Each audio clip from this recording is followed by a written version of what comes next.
Sa ikalimang araw ng impeachment trial laban kay Vice President Sara Duterte, naungkat muli ang Operation Romanov.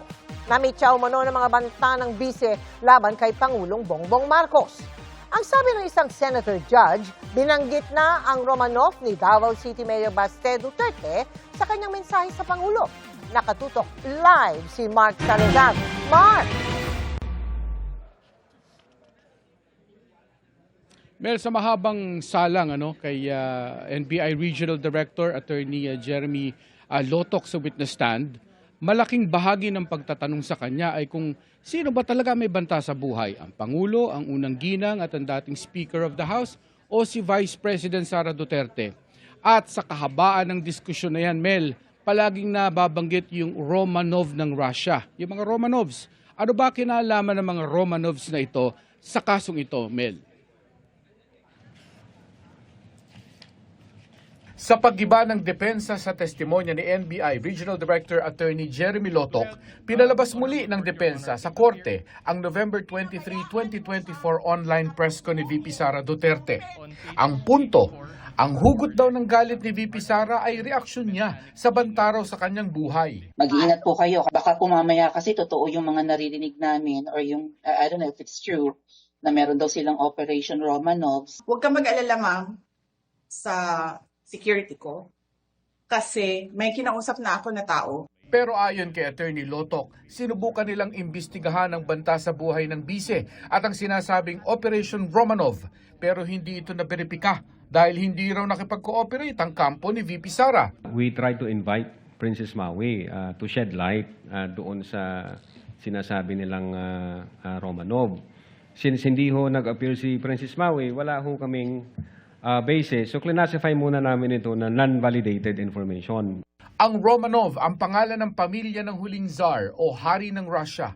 In-execute siya at ang kanyang pamilya noong 1918 na mga revolusyonaryo pagkatapos ng Russian Revolution.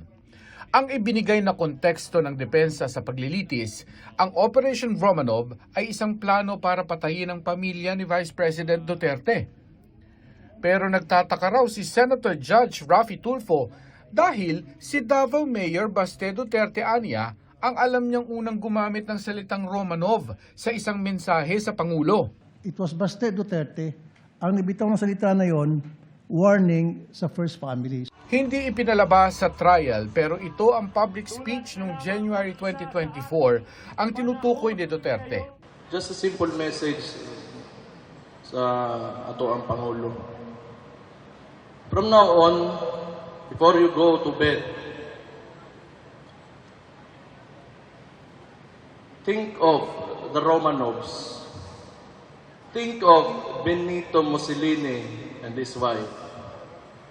And think of what happened to you in 1986. And maybe you'll reconsider the direction that you are taking. Until today, when Senator Judge Raffy Tulfo clarified na yung palang Oplan Romanov threat against the First Family. Yes, sir. Ang impression ko since last week, nung pag-uusapan natin yung Oplan Romanov, threat ito against the Vice President. Pero si Senator Judge Alan Peter Cayetano sinabing maghinay-hinay muna bago isiping pinagbabantaan ni Mayor Duterte ang pamilya Marcos. There's a thin line between a warning and a threat. Mayor Baste was doing a parallel ng 1986 na paalis yung mga Marcoses via revolution. Ang Romanovs, inubos sila para nga hindi makabalik. Dagdag ni Cayetano, kung totoong nagbanta ang kapatid ng bise sa pamilya Marcos, dapat sanang nagalit na ang kapatid ng Pangulo na si Senador Amy Marcos at dapat nagsampa ng kaso ang Presidential Security Command laban kay Mayor Duterte. We would like to manifest, Your Honor. Makailang ulit ding tinanong ng depensa si Attorney Lotok tungkol sa mga alegasyon ng bise laban kay nooy House Speaker Martin Romualdez sa parehong online press conference. Yung speaker mo, pinabayaan mo siya abusuhin ang pera ng bayan. Paikot-ikot sa buong bansa, namimigay ng pera na para bang kanya. yung pera.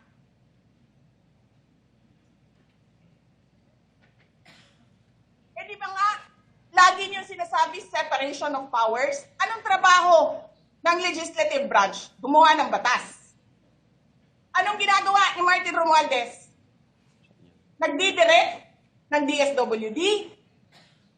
Namimigay ng ayuda? Well, do you know for sure if this statement by the Vice President or any part thereof happened in real life?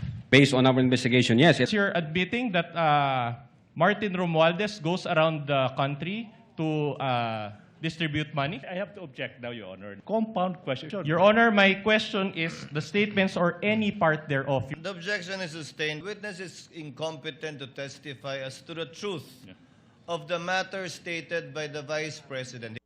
Itinanggi na noon ni Romualdez sa mga paratang, pero ang punto ng depensa sa pagpapalabas ng video, kung walang personal knowledge si Attorney Lotoc tungkol sa ibang mga sinabi ng bise sa online press conference, wala rin ba siyang personal knowledge na kumontrata nga ng assassin si Duterte para patayin ang Pangulo? If you have personal knowledge, based on this, that the Vice President really contracted an assassin. Ask an answer. Or, a person. We do believe that the Vice President had contracted, but I don't have personal knowledge.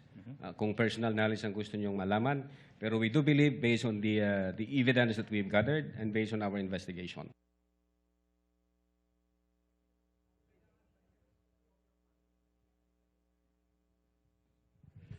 Kay Mel, yung sinasabi mong more than 10 hours na ni Attorney Lotoc dito sa pag-testify niya, ongoing pa, no? Dahil ongoing pa yung redirect examination ng prosecution. Depende pa mamaya sa depensa kung sila na may magsasagawa ng recross examination. Pwede namang hindi na.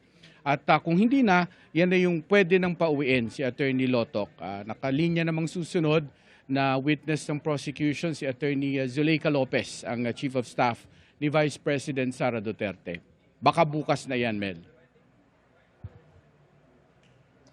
Maraming salamat sa iyo, Mark Salazar. Tabayan na namin ang mga ulat pa dyan mula sa Senado.